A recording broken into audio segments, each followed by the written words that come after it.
Great, thanks. Hello and welcome to everyone. This is the District of Sechelt Committee of the Whole meeting for Wednesday, June 25th, 2025. I'll start with a land acknowledgement. The District of Sechelt is located on the traditional and unceded territory of the Sechelt Nation. We respect the histories, language, and culture of the people of the Sechelt Nation, whose presence continues to enrich this community. I'll call the meeting to order and ask if there's any declaration of conflict. I'm seeing none, and note that we're missing Councillor Bell and Councillor Inkster, who are not in attendance today. I'll call for a vote for adoption of the agenda. Thank you. Everyone in favor? Thank you. We'll start with delegations and proclamations. We have no proclamations. So moving to item 4.1, 2025 Child Care Action Plan. I wonder if I could ask Kirsten Deasy to come to the, thank you, come to the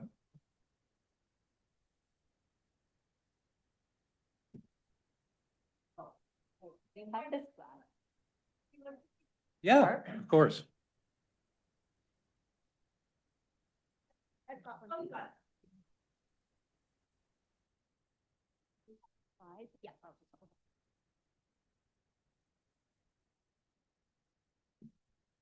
Thank you very much, Ms. DC. And my name is Tracy Wright. And Tracy Wright. Yeah. From the Child Care Resource and Okay. Referral Center. Please take it away. Okay, thank you. Oh, there are the slides. Fantastic. So we do have slides. We'll show some data, so it might be helpful to look at the slides. So you can put the slides forward. We're here presenting on the Child Care, Sunshine Coast Child Care Action Plan. I don't know if I'm close enough to the microphone. Just let me know. I heard that there was an Indigenous acknowledgement already, but just wanting to also recognize that childcare does involve Indigenous families. We're really fortunate on the Sunshine Coast that there's an amazing childcare center, Oniman Child Development Center, and we work closely with them, and they've been partners in creating this childcare action plan. So I can introduce myself. I'm Kirsten Deasy. I'm a district principal of Learning, Innovation, and Childcare with the school district, and I'm here with Tracy Wright.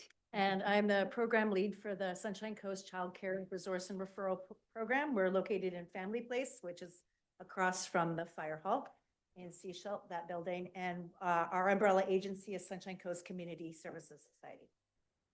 Perfect. So we're here on behalf of the Joint Child Care Council.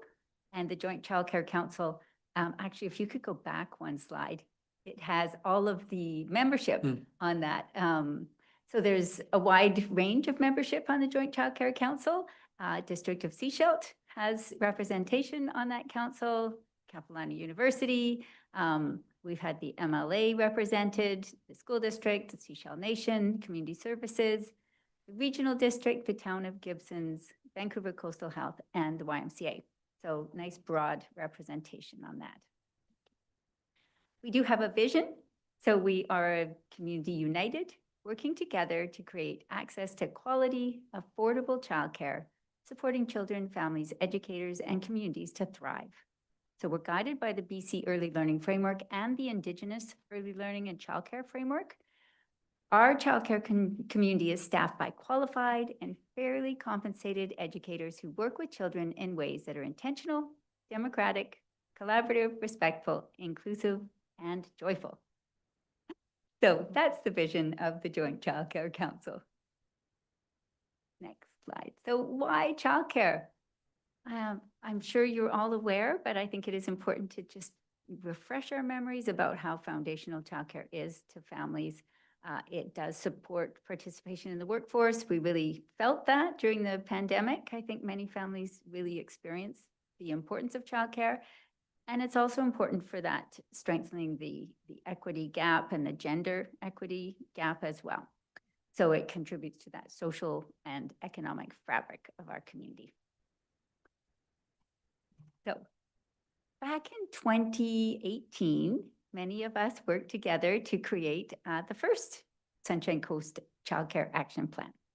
And it was a collaborative. There was a grant through UBCM. It actually was housed with municipal government. And we did a great job on that plan. And we noticed that by the time it was 2025, 24, it was a bit out of date. So we wanted to really work together to revitalize that plan, to make sure that it was sort of based on current data and evidence.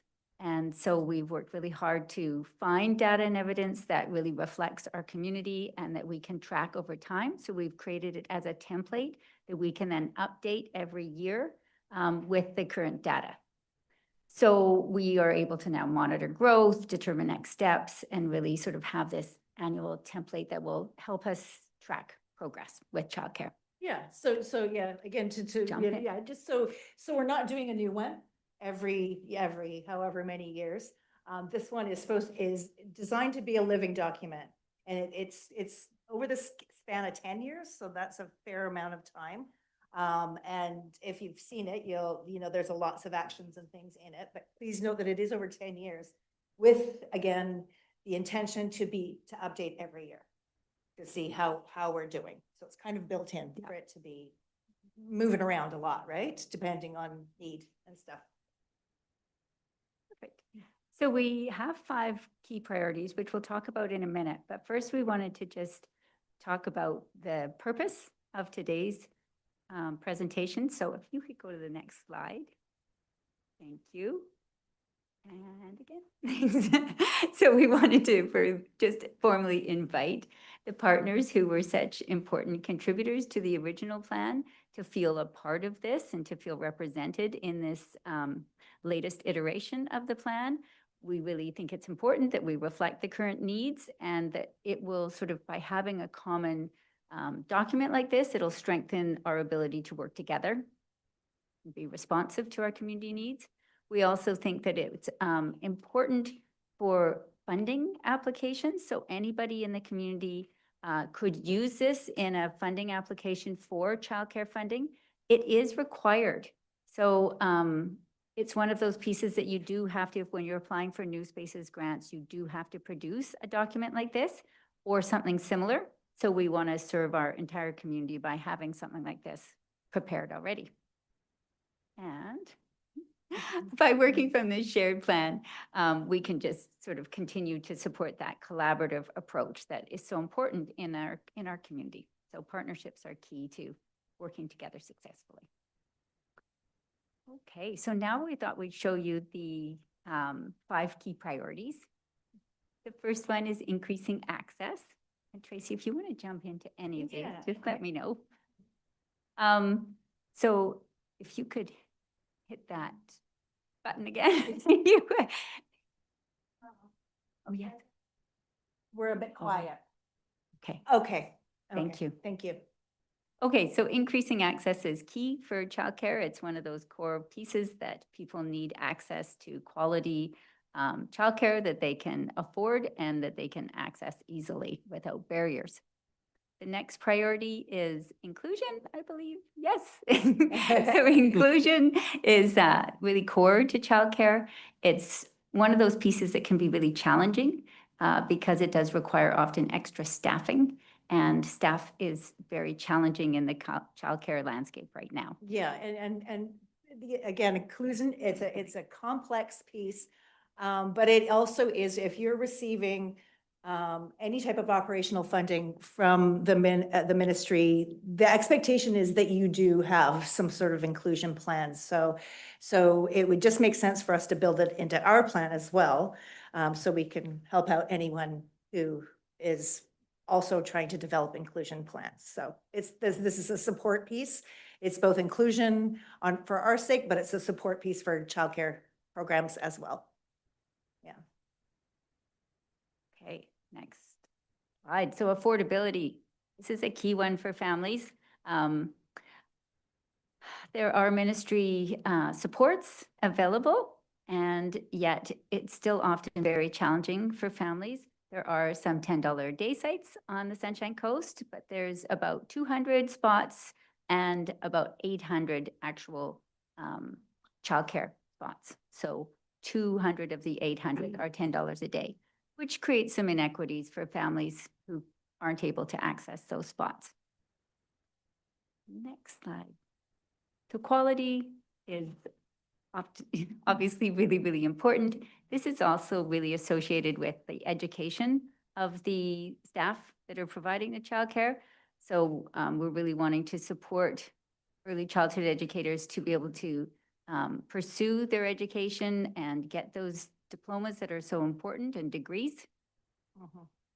And yeah, quality also a very interesting priority too, because what does that mean? What does quality childcare mean, right? So just having a look at quality and what it means and how it can look in our community is why it's a key priority. You know, education being available for childcare providers and opportunities like that. So yeah, building on quality is and should be one of our key priorities. Definitely. And then collaboration.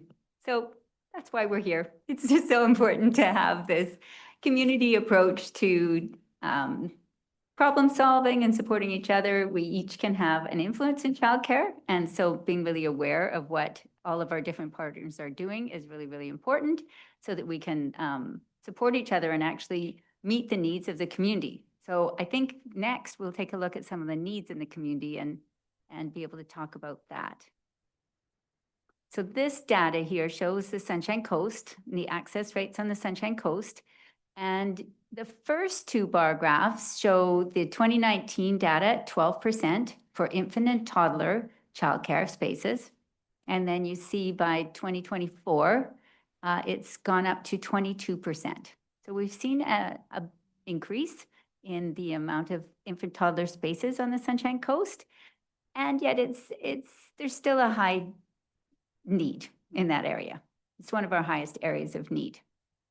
But when you get to the 3 to 5 year old range, we've seen that we were at 42% in 2019, and we have climbed to 65%. So that's shown a lot of progress, and we're actually feeling quite good about that. And it's something that's really important for people in the room to see, because sometimes you might receive an application to, apply for childcare, and it would be important for you to know that although there's still need there, it's not our highest area of need, right? So looking for ways where we can create more spaces for infant, toddler, and then school age, you'll see also there's a high degree of need there. It was at 8% in 2019. It's gone up to 12%. So lots of needs there. Also, we need to do a needs assessment for that, because there's so many children in that age range, not all of whom would necessarily require care. So kids in grade 6 and 7, for instance, often don't access childcare. So we need to do some deeper digging when it comes to the school age care. Okay, and then we can look at the next slide, which shows it geographically. It's a little small, but you'll see like Gibson's Langdale area has been broken down into the different types of care. You'll see that the 30 months to school age, so that's that 3 to 5 year old, is doing quite well in Gibson's, and we have other types of care as well. But when we go to Half Moon Bay, it's a little bit, not as many spots there. There's some 3 to 5 year old spots, but there's not that many. And then Madeira Park it's even harder in Madeira Park. Roberts Creek has a few more spots. And then Sechelt actually has quite a few spots. So that's wonderful to see. There's been some concentrated and concerted efforts in that area. So that's wonderful to see. Okay. So takeaways. Childcare is a complicated, complex landscape. There's lots of different factors. There's geography, there's access, there's what kind of data you're looking at. There's all sorts of things to consider. Data collection is really essential. So having these clear data points. So we've accessed data through Vancouver Coastal Health. So they are responsible for monitoring the number of spots, number of childcare spots on the Sunshine Coast. We also are collecting data in two other ways. So the CCRR with Tracy is collecting data through all the childcare providers on the Sunshine Coast.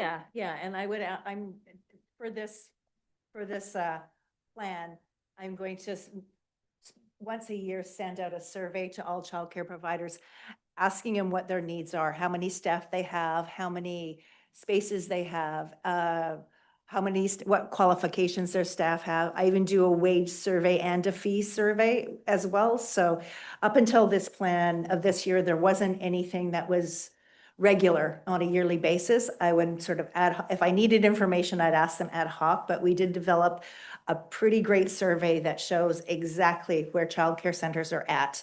And it'll be going out probably the fall of every year for as long as this plan exists. And we'll update it with that information as we get it in. It's a great way to sort of connect as well, because we do collect anecdotal evidence as well, and things, outlying situations that have happened with their centers and that as well. So it's a great tool moving forward, survey. And then the other way that we are collecting data is by surveying parents. So the school district participated in the CHECK assessment this year for the first time, which is similar to the EDI and the MDI, the early years instrument and the middle years development instrument. Yes. And then the CHECK is the Childhood Experiences Questionnaire. So it asks questions of parents who have kids entered into kindergarten, and then it asks them to reflect back on their experiences that the child had before kindergarten, one of which is childcare. So we've been able to get some good data, and we'll be able to do that on an annual basis as well. So key barriers are staffing shortages. We continue to see staffing shortages on the Sunshine Coast. Insufficient access to inclusive care is a barrier. And then geographic disparities, which we already surfaced through that data. And then just progress. I think it is important to celebrate that we have made such gains in that 3 to 5 year old range. And yet there are still needs in the infant toddler area, which is quite a challenging area because it's often needs such small ratios that it's hard to have a sustainable financial plan. And then school age care is also an area of need. So I think in the end, we just want to really support this collaboration between municipal governments and all of our different partners and agencies on the Sunshine Coast. And working together with childcare providers and families is really critical as well.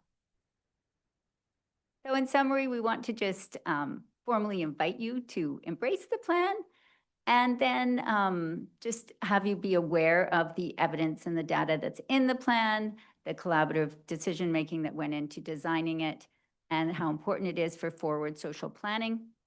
And I think just for you to know that it is required by people who are applying for new spaces grants. So that's another reason to really be aware of it. Perhaps the District of Sechelt might be applying for a grant one day and it could support you. So next steps, if you hear of projects that are moving forward with childcare, we'd love it if you could let them know about the Joint Childcare Council and the Childcare Action Plan. And we don't know what your process is, but if you wanted to consider supporting or endorsing or adopting the plan, that would be an invitation for you. We found the town of Gibsons and the Sunshine Coast Regional District have both adopted or endorsed it. So, and do you have questions for us?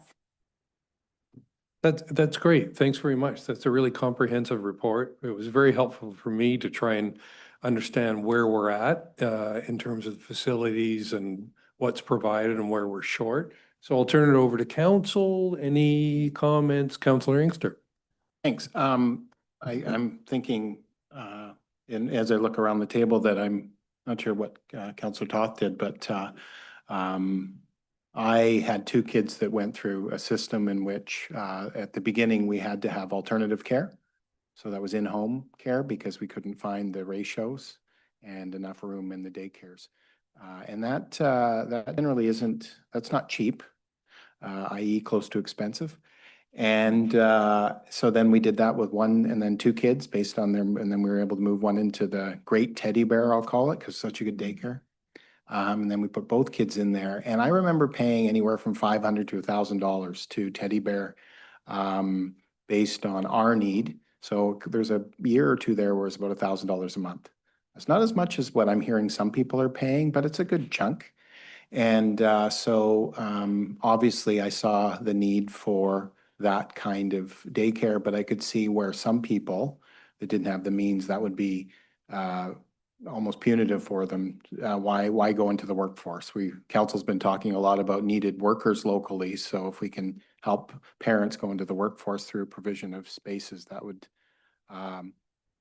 would be really key. And the thing I should add to that whole story of what we went through, because we had to find spaces until they were able to go into school and then needed after school space, by the way. They had to go back into after school care.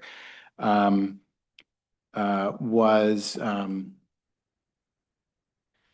trying to think of my train of thought there. Sorry, if you want to go to someone else, I'll come back to me. I had a good thought, but yeah.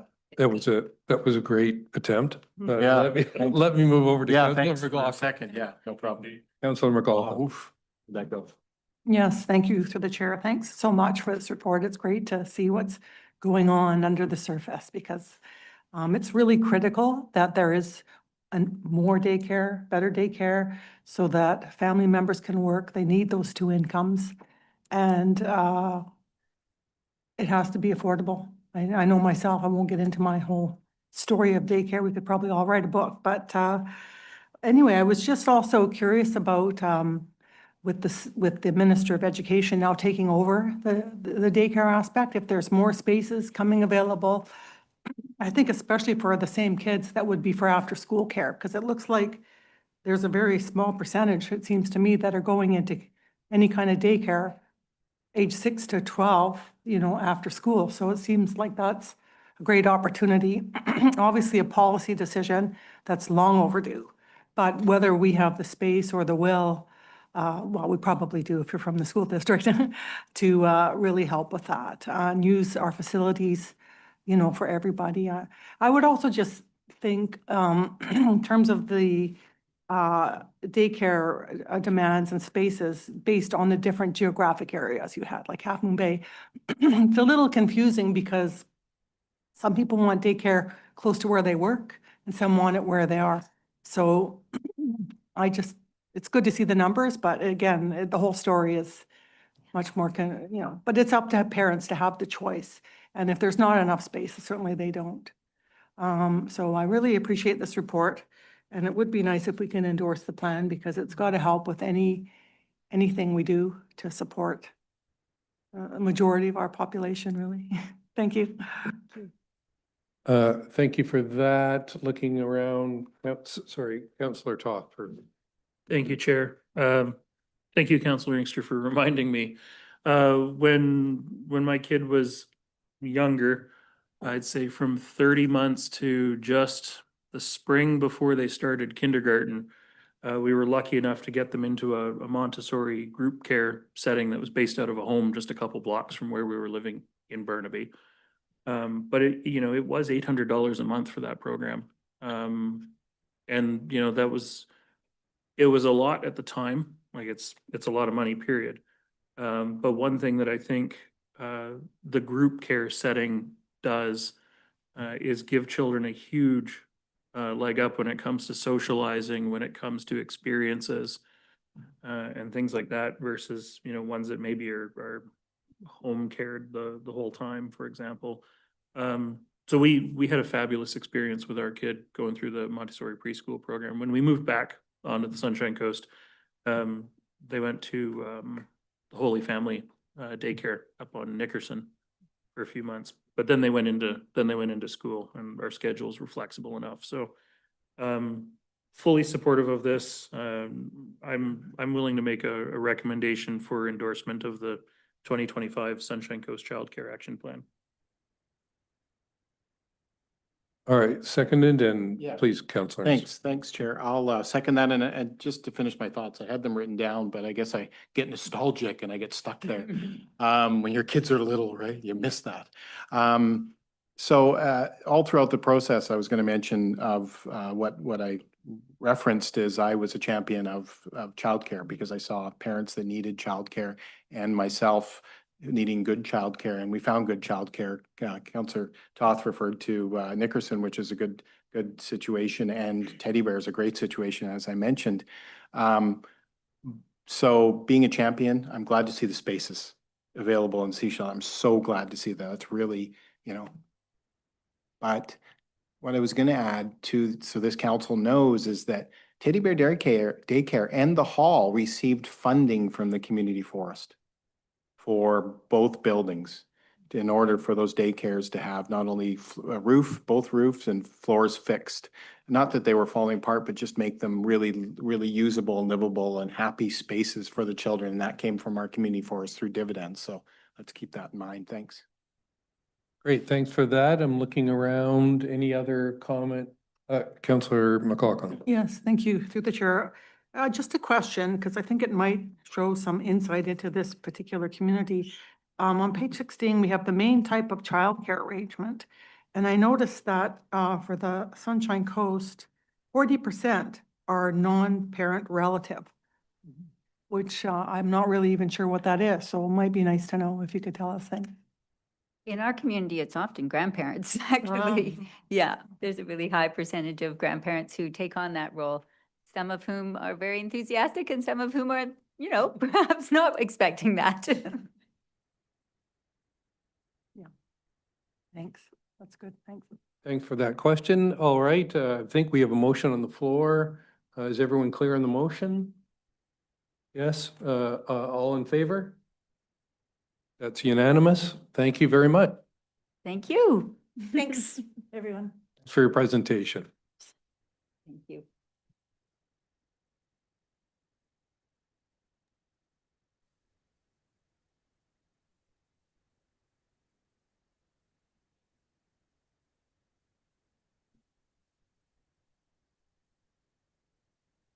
Thank you. Now moving on to item 4.2, Downtown Penticton Business Improvement Association surveillance cameras. And I think we're going to have Brett Turner, the Executive Director, speak to us about that. Hi there. How are you? Good, thank you. So I've got a presentation if you'd like me to present. It's the same presentation that I presented to BIABC. So I can see if I can put that up here now.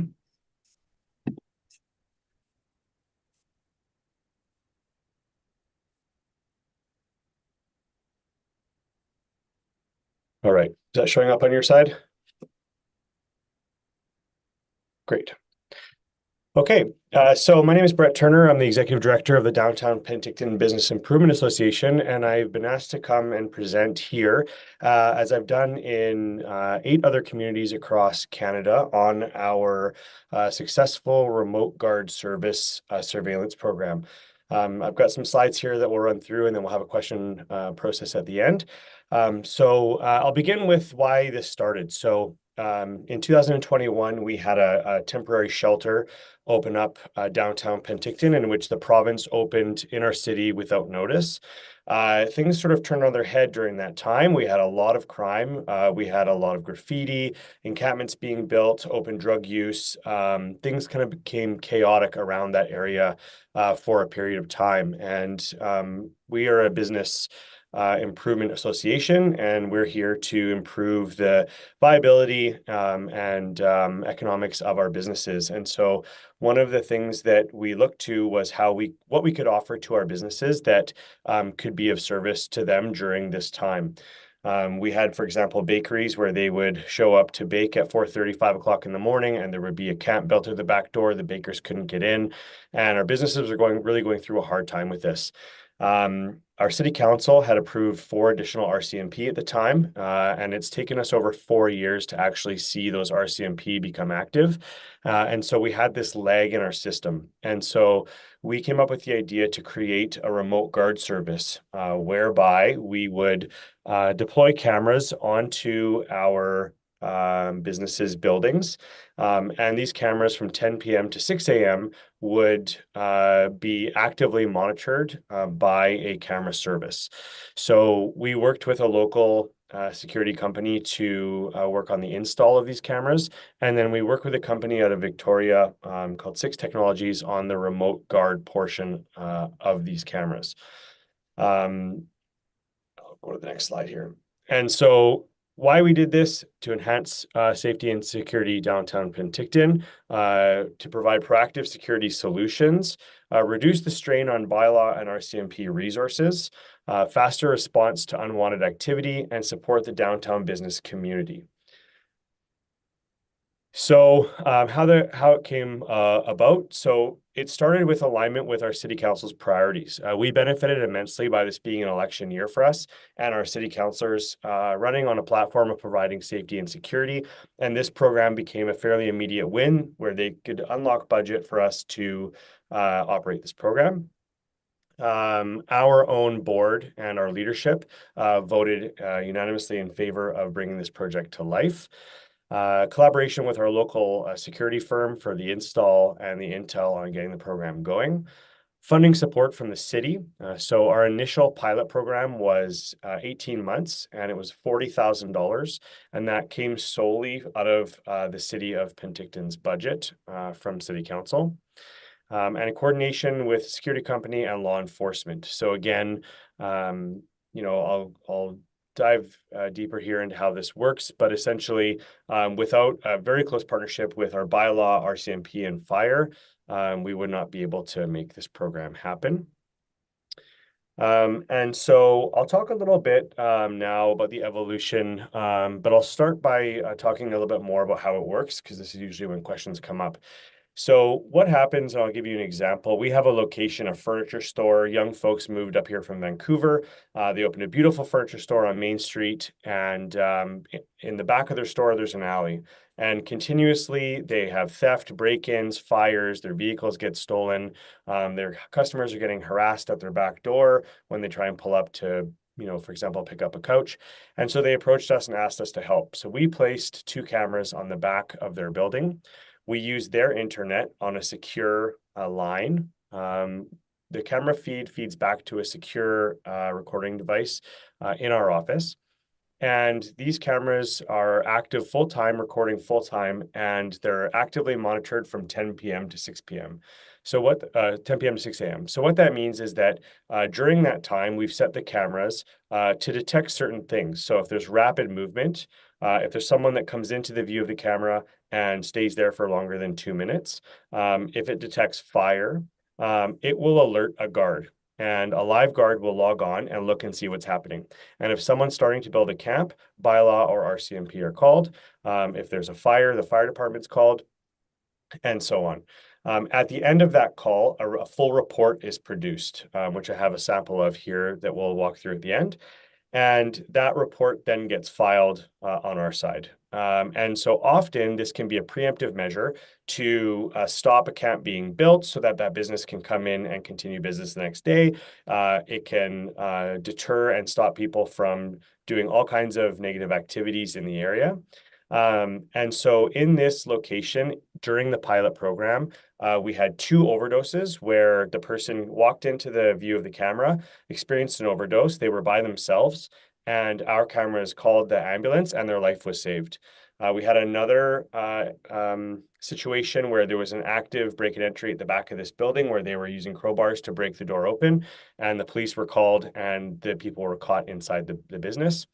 And last, on the opposite side of the alley from them is a kitchen supply store, and folks had lit a fire in the winter, and then they broke the window and they threw the fire inside the building. And our camera caught the fire, our security company logged on, called the fire department, and the fire was put out before the building was lost. And so the program has been great in that regard for us. The second part about it is that they're recording all the time. And so from time to time, things come up where we are asked for footage of the camera from the cameras. So the only way that we release footage is through an RCMP file. So how that works is something happened, somebody calls the RCMP and says, hey, you know, this happened, I was broken into, etc. The RCMP contact us directly with a case number, and we release footage to the RCMP. That's the only time we ever release footage. We never release footage otherwise. So based on the success of this 18 months and the data and the reports that were processed through this time, we made a proposal to our council for $100,000 of funding to continue the program for an additional 22 months. And as part of that program, we would add one more location. So we had 4 total locations at this time that were active. And then we also deployed 15 non-monitored cameras around town that were placed mainly in alleyways and towards public areas that were experiencing a high level of crime. And that number comes from the RCMP directly with data from their red zones based on the number of calls and the types of calls they're receiving. During that 22-month period, we had a very high number of incidents and footage that were captured. We've had a real issue here with swarmings in the summer with youth, mainly intoxicated youth, attacking people unprovoked. We've had several cases of brain damage. We had a murder happen here. And so all of this was captured on our cameras, and this footage has been used in courts to get people off our streets. So the program during that 22 months was very proven, very successful, and feedback from our members was extremely high on the value of the program. And so with this, as we're a downtown BIA, we have a very set map. The entire city said, hey, can we get on a program? And so we made an application to the city of Penticton for $150,000 in funding that just started last month. And we've moved the program from downtown BIA to under the Chamber of Commerce so that it can go citywide. And then we've assembled a security task force, safety and security task force, which is 10 members around town. There's 3 nonprofits, 2 from the city, and then 5 being fire chief, police chief, bylaw chief, myself, and the Chamber of Commerce. And that committee oversees the placement of these cameras now citywide and also works on things like CPTED and other safety and security measures.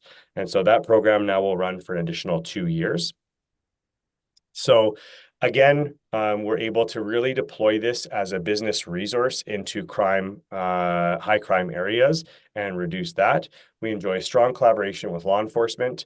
We have now expanded it. And it will now be citywide.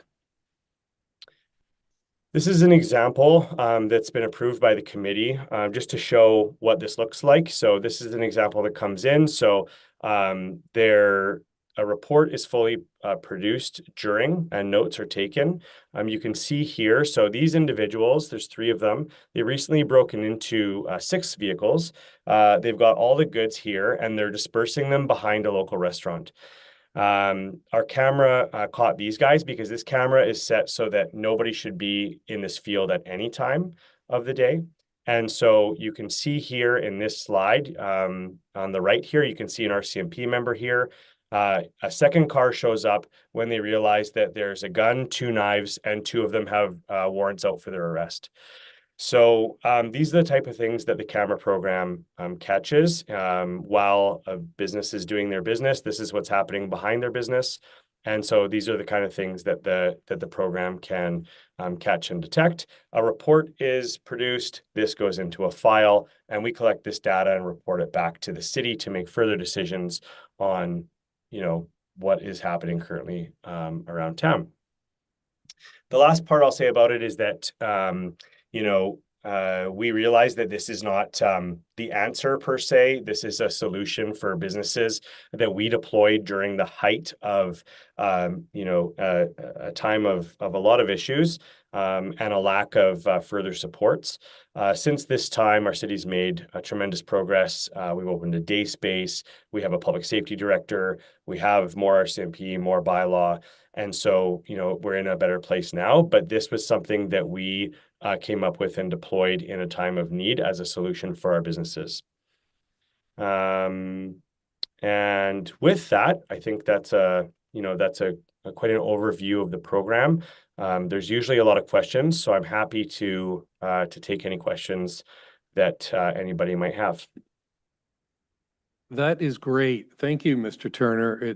That's really helpful. Penticton's really seems to be in the lead in using these devices. So I will turn it over to council to see if you have any questions. Councillor Rowe. Hi, thank you so much for that. That was great. I just want to make sure that I fully understand the guards that catch things on the camera, they are remote. Is that That's correct? correct. That's And correct. would then call the appropriate person to go, hey, down on, Smith Street, this is going on or whatever, right? That's correct. So yeah, so our bylaw operates until 10 p.m. currently, and then from there it's our CMP. So if it's before that time, they'll log on, they'll see what's happening, and and every camera is set for them to log on for different reasons. We also use, for example, in our industrial area, we use thermal cameras because it flanks a creek, and there shouldn't be anyone coming from the creek through their fence into their yard. So we use thermal cameras there. And so if there's anybody that comes in the view of that camera, it's an immediate log on by a remote guard. And then usually a call to the RCMP to go down and check it out. Okay, and so do the RCMP and bylaw, et cetera, also have the ability to log into that camera or just the guards? So the only people with the access are the guard service and our office. Okay, thank you. Thanks, Councillor McLaughlin. Yes, thank you through the chair. I'm just wondering if you could tell me if you have any cameras set up at encampments and how many encampments are there roughly in Penticton? Thanks. Yeah, thanks for that question. So, yeah, you may have seen on the news, we have a very large encampment along our highway right now. We're decamping that today. I sit on a task force for that camp. Housing Minister Kalon was here 2 weeks ago, and so I could probably go on for a long time about our camps here, but we've been decamping for a long time here, and it's at some point becomes a game of you decamp and they move along. But we have a significant camp right now, 70 residents in the camp. It's right along our highway, and it's right beside a travel and leisure, like an RV store. And so we've had a number of fires there. They've actually lost some trailers due to a fire. We had a gun that we took out of there yesterday. So, the ministry is there right now today, decamping. BC Housing is there. And so we do have 3 cameras that are along that camp. The tricky thing about camps is that if we just pointed them at a camp and had a remote guard, they would just be going off every second. So, they're not really useful in that regard. So what we've done is we've deployed just our non-monitor cameras that just simply record the activity. But again, those are only used and the footage is only ever released if there's an RCMP file. For example, we had a fire there last week. So in those incidents, those are used. But other than that, we don't actually deploy remote guard, facing a camp. But what we will do is we will approach the Tim Hortons across the street, who is experiencing an extremely high level of negative activity. And as a support to that business, we will place cameras on their property to help protect them and provide a service to them to continue doing their business. Thanks very much for that. Councillor Toth. Thank you, Chair. This is fascinating. Thank you for the presentation. I've actually already put the August 20th Public Safety Advisory Committee in my calendar, so I'm going to see if I can log in and hear what's going on in Penticton. My questions relate to, there's sort of 2 parts to the question. Do you have any challenges in the Penticton area with RCMP or prosecution? We've been finding some challenges here with the prosecution service, not necessarily getting charges laid or getting convictions, the revolving door symptom that we hear so much about. And then to follow up with that, have you had any conversations with the Privacy Commissioner about how this program rolled out and any concerns that they had and how you took care of those concerns. Thank you. Sure. Yeah. Thank you for the question. So, in terms of the RCMP, yes, we experience very similar scenario to a lot of communities where someone gets arrested, they're back on the street, the next day, charges are dropped, etc. So we experience the same level that a lot of people do. We have been trying to get kind of crafty with some things. So, for example, graffiti tags, that's a very unique signature. So we have a couple graffiti taggers that are in the thousands of graffiti tags, and we've put a cost per tag to clean it up. And so we actually caught one of these guys last week, finally, after 5 years. And so we've got thousands of tags to pin on him. But when you add up the dollar figure of how many tags that has been and how much cleanup cost, you're starting to talk about a larger charge. And so, we are trying to get crafty and deploying new tactics of how we manage that. But of course, there's only so much we can do. We do have a local courthouse here, and it does seem to be a bit of a revolving door, I can say. Having said that, we have had the camera program be part of prosecuting and catching much larger things, such as murder, such as attacks, etc. And so they have played a part in both scenarios. And in terms of privacy, so when we rolled this program out, our city chose to not operate it themselves and to give us the funding and for us to do it. They chose to be more of an arm's length, but we're happy to fund it. I've had the opportunity to do this presentation and forms of it to many communities. And I can use one example, for example, downtown Kelowna. Downtown Kelowna operates 700 cameras, and they don't use the type of camera we have. They have a Vigilon cameras, like casino grade, $5,000 a camera type and up. They've got a room downtown Kelowna where they've got eyes on every square inch of downtown Kelowna, and that's city operated. So there are many incidences where a municipality or a city will operate its own camera program. And alternatively, we do it a bit differently. Our city gives us the money and we operate it. We did retain a law firm out of Vancouver to advise us when we started the program, and the privacy laws in Canada are very clear. And, what it boils down to is that, you're allowed to film in Canada where there's no perception of privacy. And so in a public field, on a city street, in a city-owned alleyway, on private property with notice, as long as it's not somewhere like washrooms. And, there's a very clear list of how they define that.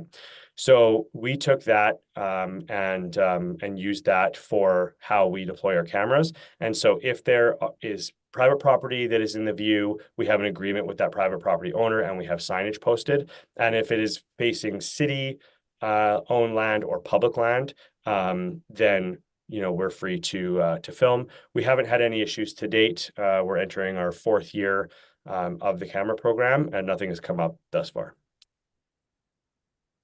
Thank you. Great, thanks for that. Mayor Henderson. Thank you, Chair. Mr. Turner, thank you. I guess maybe you've answered part of this. Kelowna's got 700 cameras. Earlier in your presentation, you talked about having 4 cameras, I think, that were monitored, and then I've heard 3. But I guess a pretty straightforward question about how many cameras are you running in Penticton? Because Sure. I think you're about 3 times as big as Sechelt, so. Sure. Yeah. So we have now 5. Currently today we have 5 monitored locations. Each location has 2 cameras, so there's 10 monitored cameras that are out there, and then there's 15 non-monitored cameras. So there's a total of 25 actual cameras deployed today.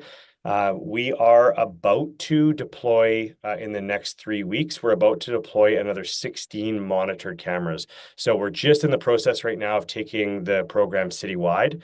And so when we do take it citywide, we're going to see an additional 10 locations with a total of 16 monitored cameras around the city. And those are going to be deployed into RCMP red zones.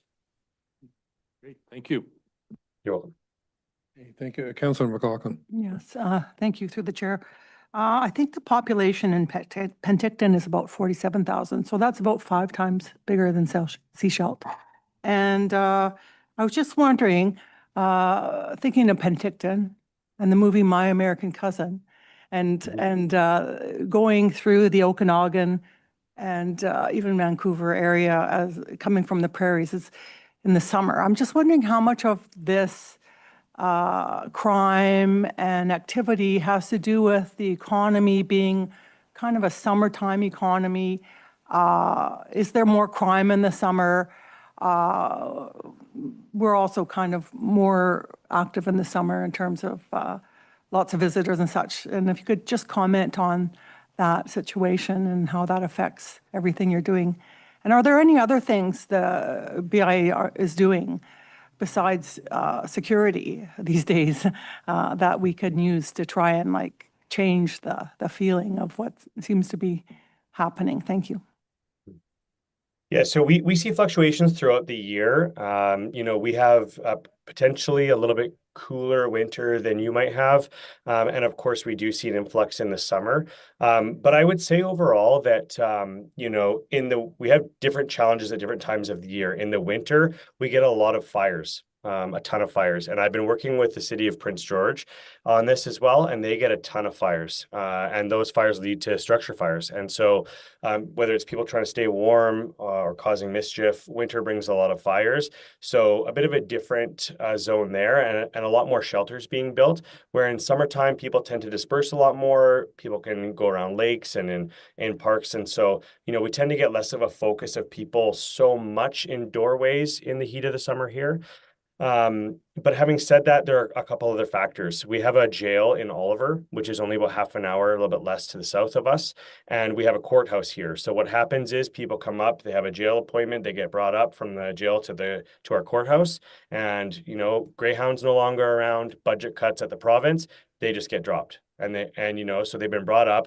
They're in our 100 block downtown on Main Street now, because that's where our courthouse is. And here they are. And so, that is a huge leading factor to that. And also, yes, we do get people coming from all around and congregating here in the summertime. But again, we have, some different challenges in the summer. And with these camps that are being built, mainly the camps are being built outside of downtown. They're mainly along the highways and other kind of random areas. So we have actually benefited, to be honest, downtown from the camps, because we've got 70 residents in the highway camp right now, and those folks, they're being evicted today, and we're going to see a spike in our data and our cameras, starting tomorrow downtown. So, so there's a couple other factors there that do come into play.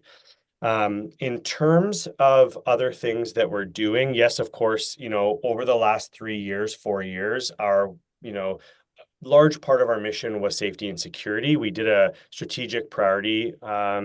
We redid our strategic priorities in 2022, and almost all of them, all the top spots were safety and security.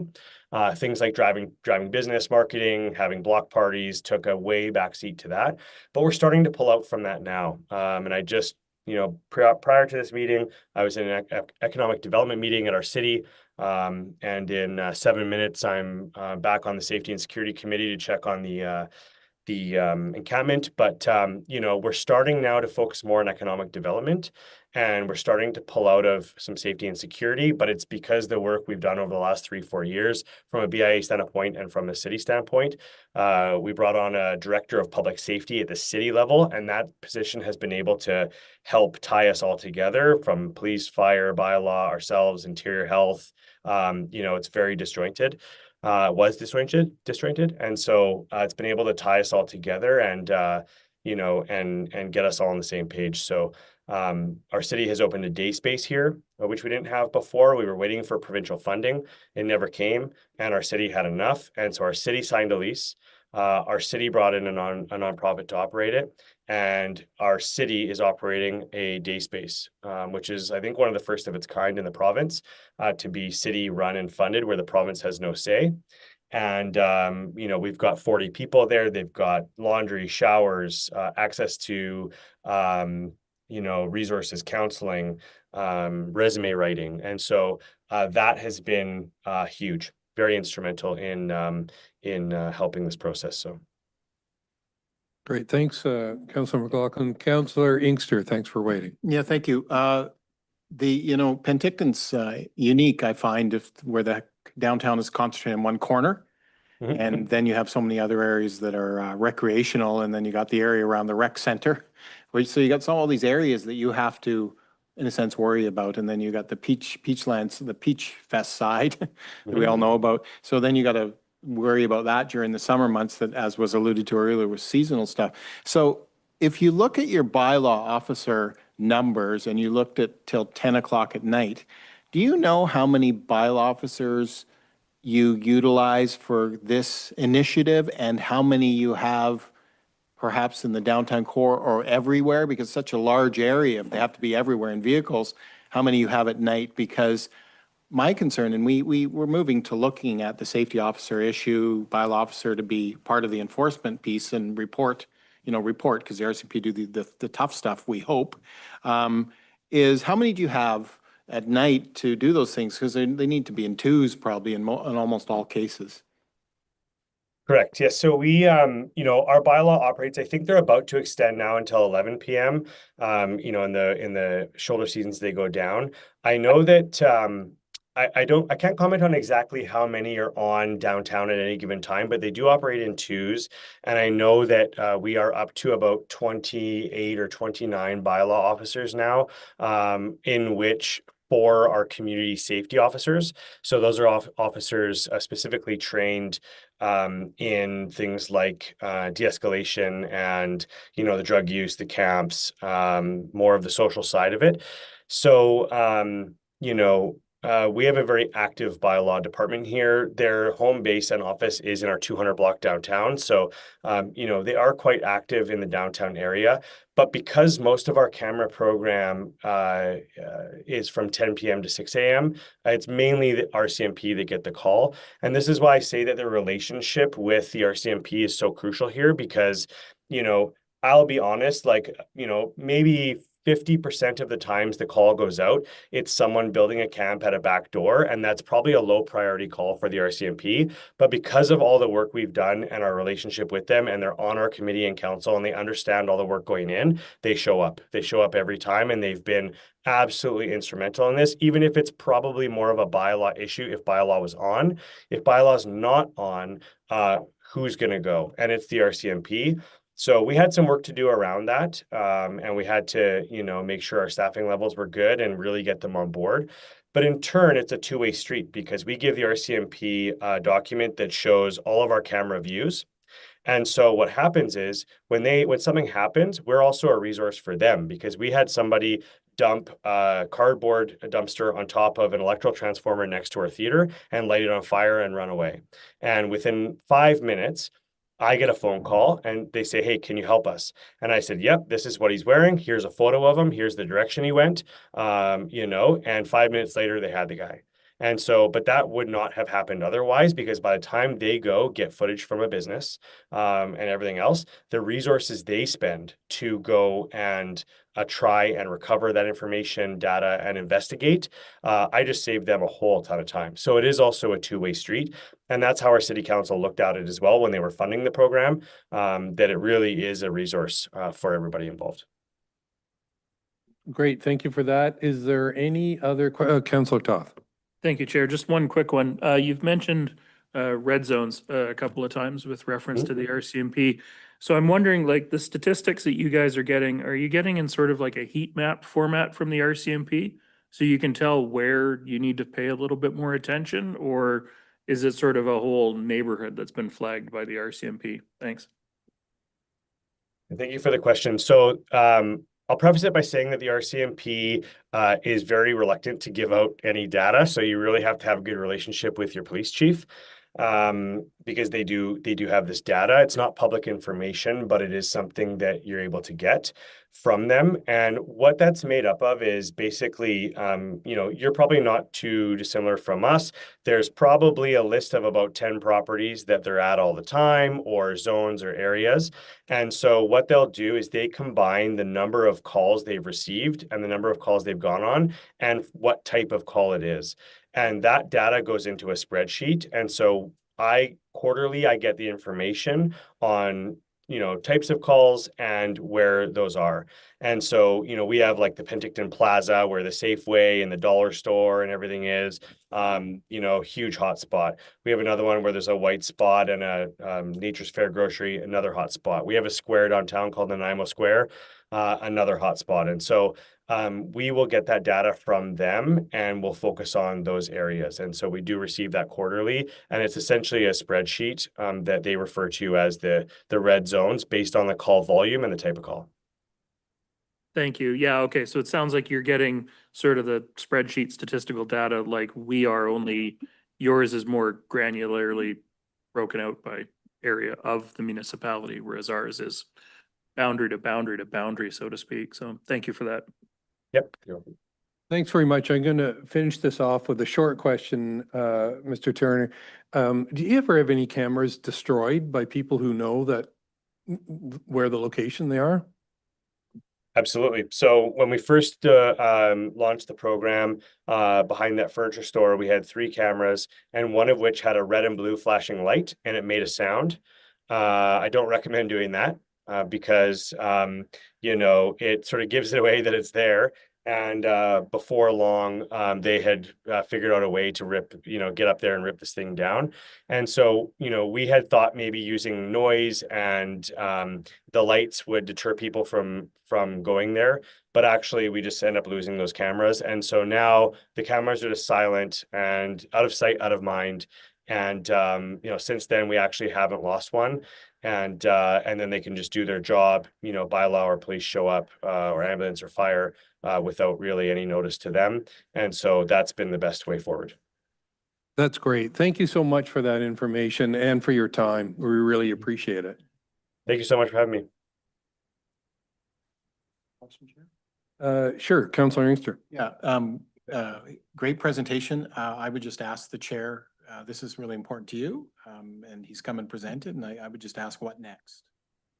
In hearing this information, where do we go? Yeah, that's a good question, actually. I was going to ask Director Roberts. I believe we have a report on the camera system and the all of the information that Penticton's being acquiring that is going to come back to council. Is that true? Thank you for the question. We can certainly do that and create these options where we can consider what Brett has mentioned today. Yeah, I think all of council's looking forward to that. So yeah, I'd appreciate it. Thank you. Thank you again, Mr. Turner. Thank you for having me.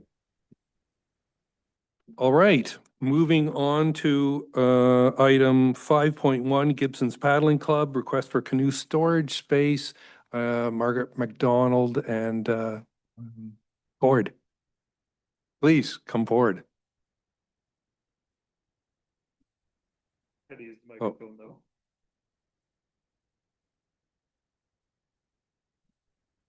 Okay, so thanks very much for having us. I'd just like to start off by saying I don't have anything formally prepared, that we were really focusing on Carrie Ann's report, and that will be sort of the gist of the conversation today. But before we launch into things on the report, I just want to say that I really appreciate the breadth of agenda items that you've had today. So it's quite different coming, you know, back to Gibson's Paddle Club. We appreciate being able to come again today and follow up on this item. It's important to us, but I can see that it's very different than some of the other things that you've had today. So you'll have to bear with us, I think, or maybe we're kind of a breath of fresh air after some heavier items. I also want to say thanks so much to Carrie Ann. She's been just amazing to work with. We so appreciate the support in her report and her staff input on everything that has brought us here to date. So we really appreciate that. But what if, I'm sure people have had a chance to look at the report. The things that we would like to discuss today are the possibility of moving forward with a site assessment on the Delta Avenue recommendation. And Carrie Ann has done an amazing job of detailing all the possibilities, but that is one site that has access for storage that had previously been paved already. And the detail would be to examine feasibility around moving the barriers and looking at some of the pruning and blackberries, all of those sorts of things that would be required. for us to be able to use that site. The reason we're wanting to move forward with that is a question of security for the club.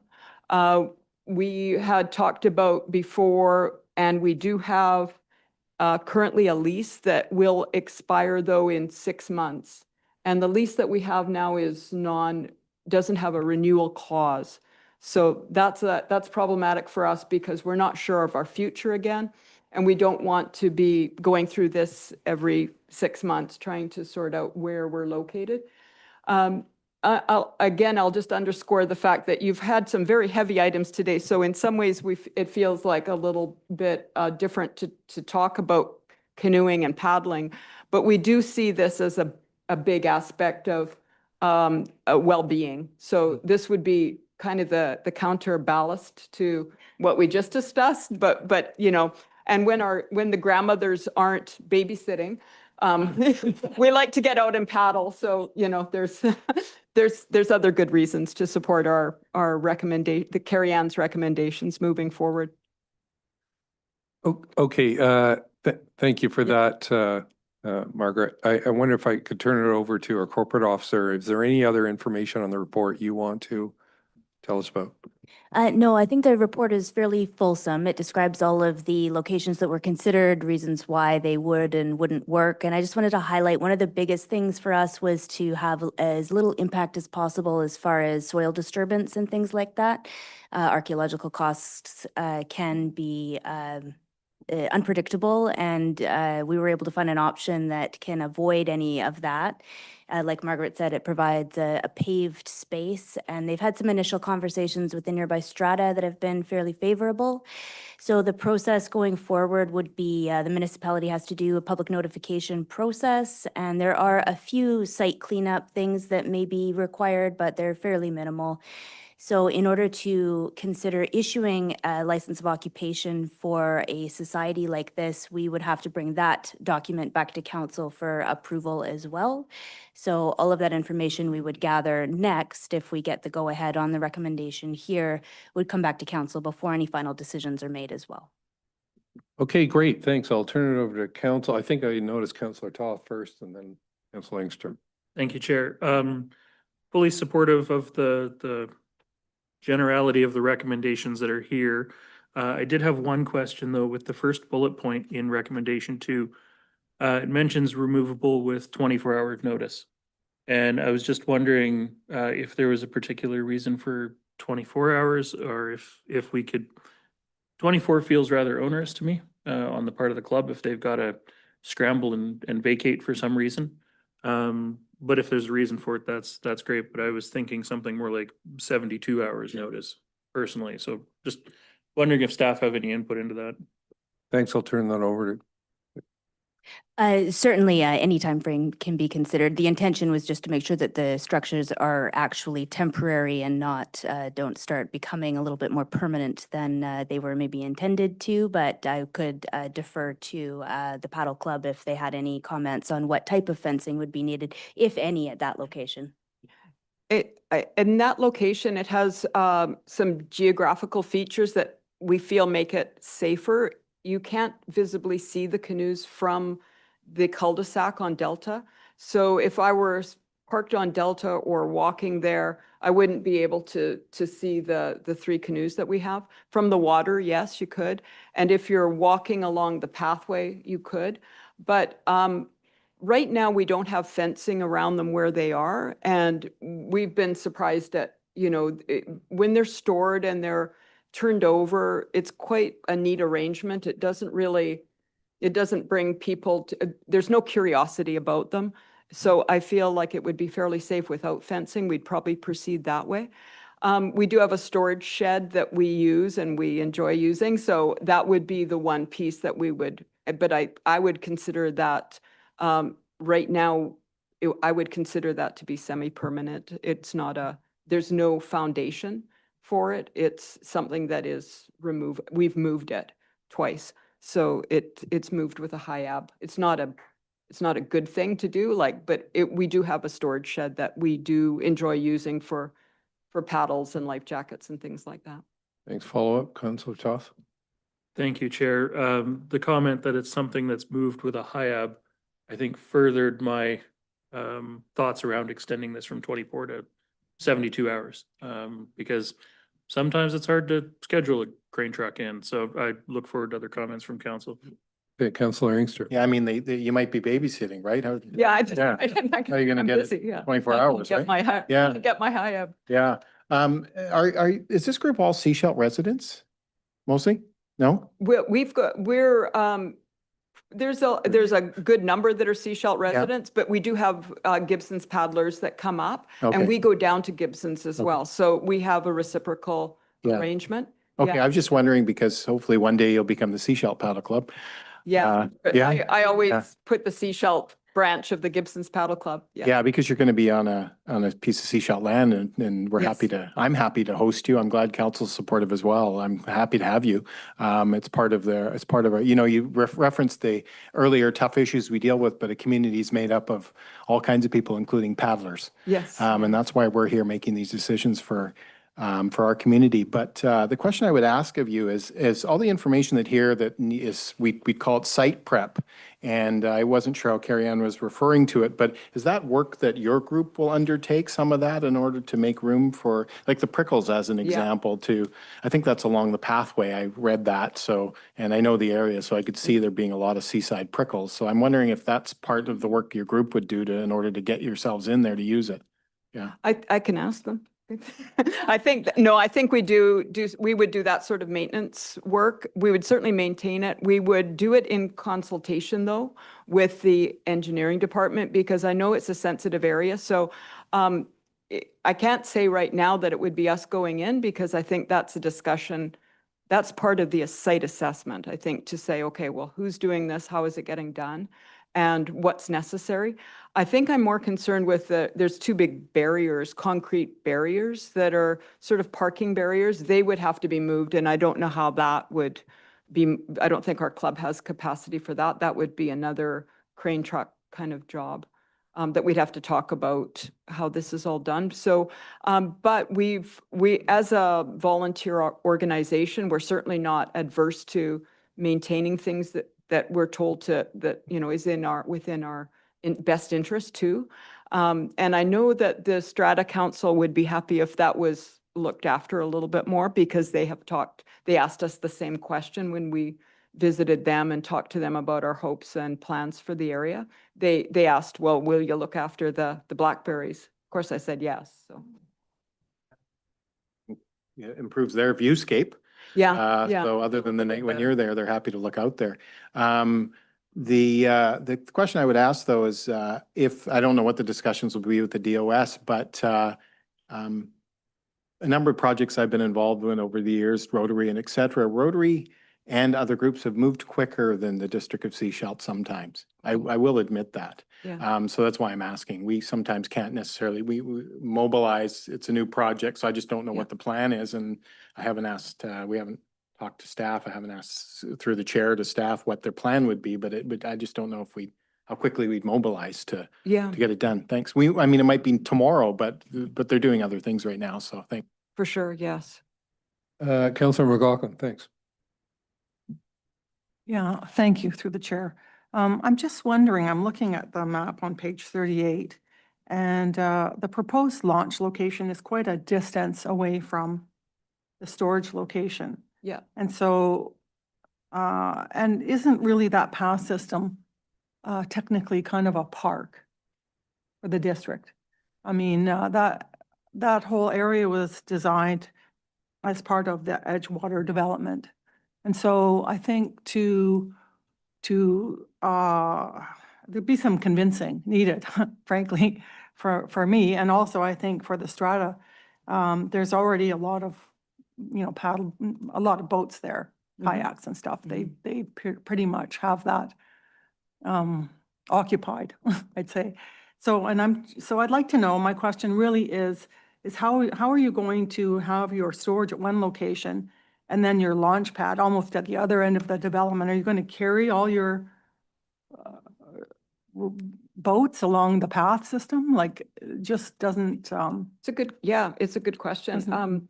hard to figure that out. Yeah. So I think there's a parallel in Burnaby Lotus Sports Club.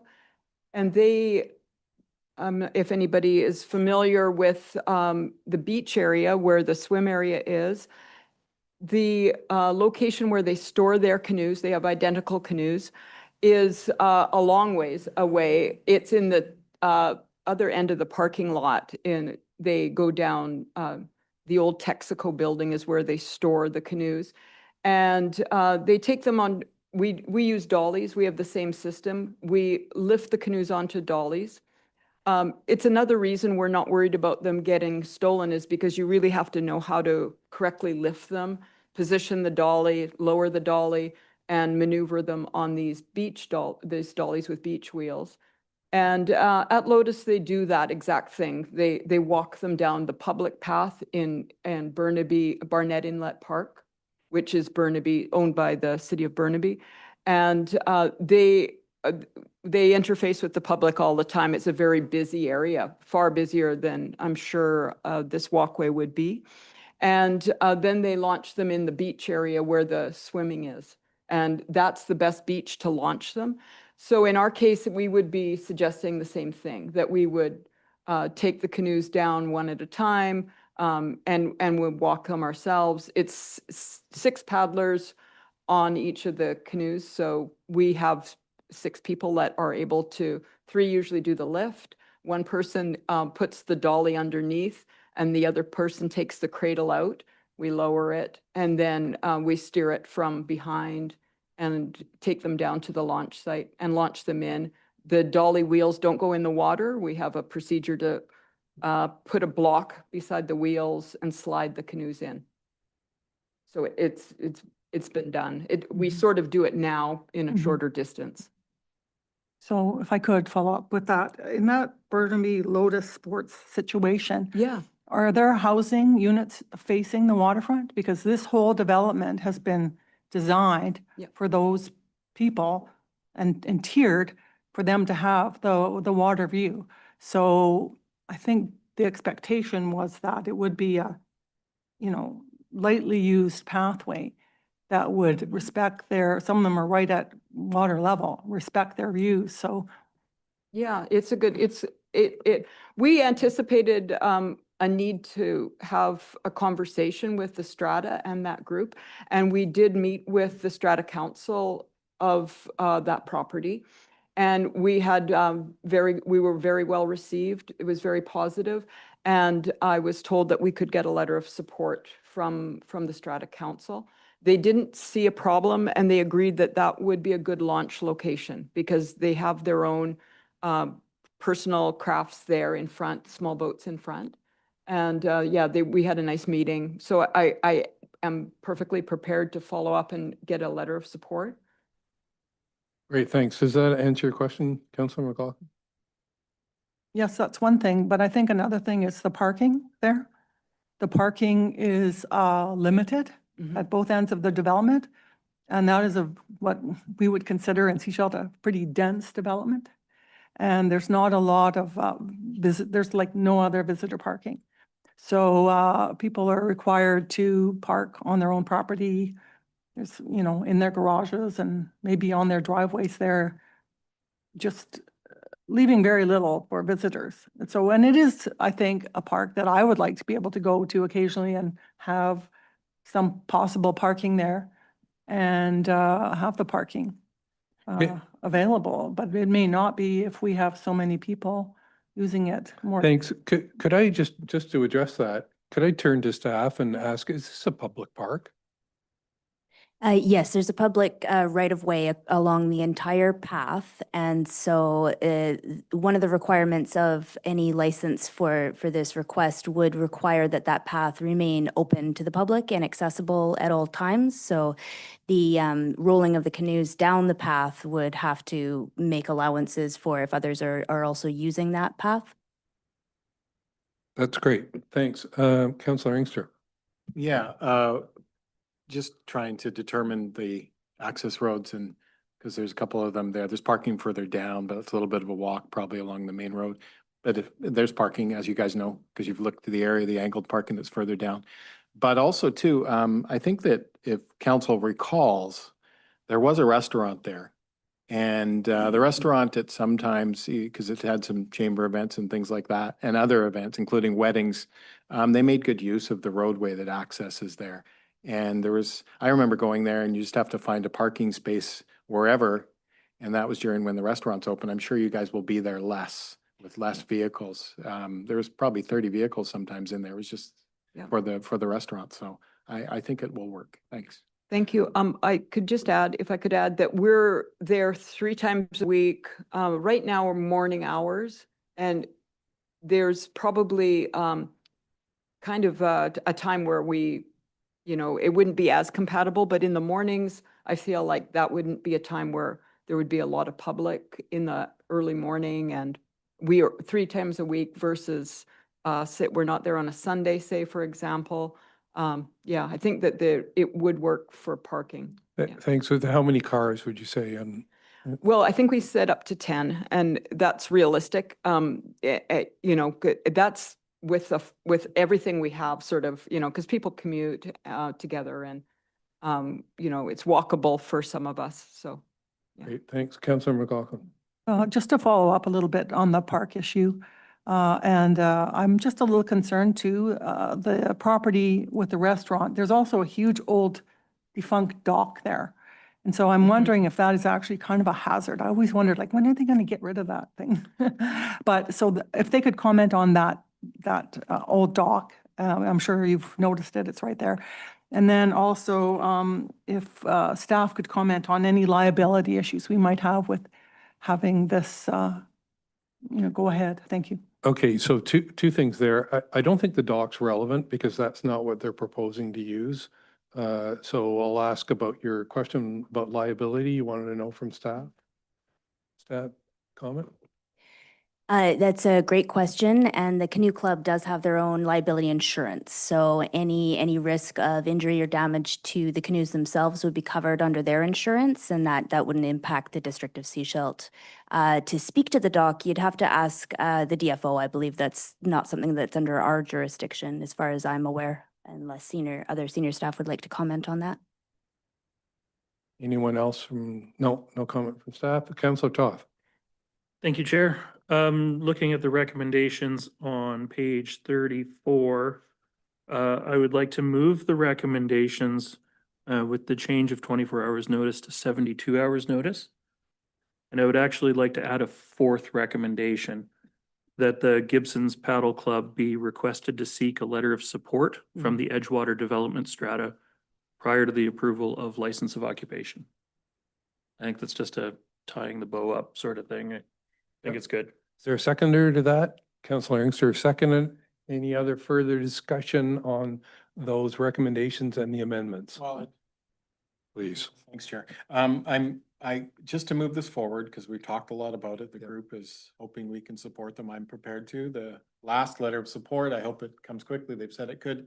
And so I hope that can be done quick. I'm supportive, and I hope that they can do that quickly so we can move forward. Thanks. Thanks. Is there any final comments? I will call the vote on, is everyone clear on the recommendations and the amendments? Councillor McLaughlin. I just wanted to see if the 5-year period had a clause where the district could retract it early if possible, if needed, just to leave that option open instead of saying 5 years, too bad, that's it. Thank you. Is it, Director? Yes, I believe that language is a part of our standard template. I'd have to double check to be sure, but certainly any unforeseen changes we need to be able to accommodate for that. Great. I'm going to call the vote on that motion with the amended language. All in favor? Looks to be unanimous. Thank you very much. Thank you, Margaret, for the Thanks so much. presentation. Thanks for your time. I really appreciate it.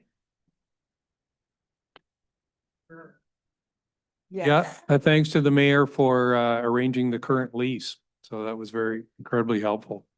Thanks. So that's the end of business. Call for adjournment. All in favor? Thanks. Chair, there's one online participant who may have a question. Questions from online? Don't forget about the grandchildren. Any question? Yeah. Any questions online? Yeah. Let's just end for all. Okay, I think we're good. Okay, thank you. Better reclaim hope. Are you able to end for all? Oh, maybe. Okay, I am now host.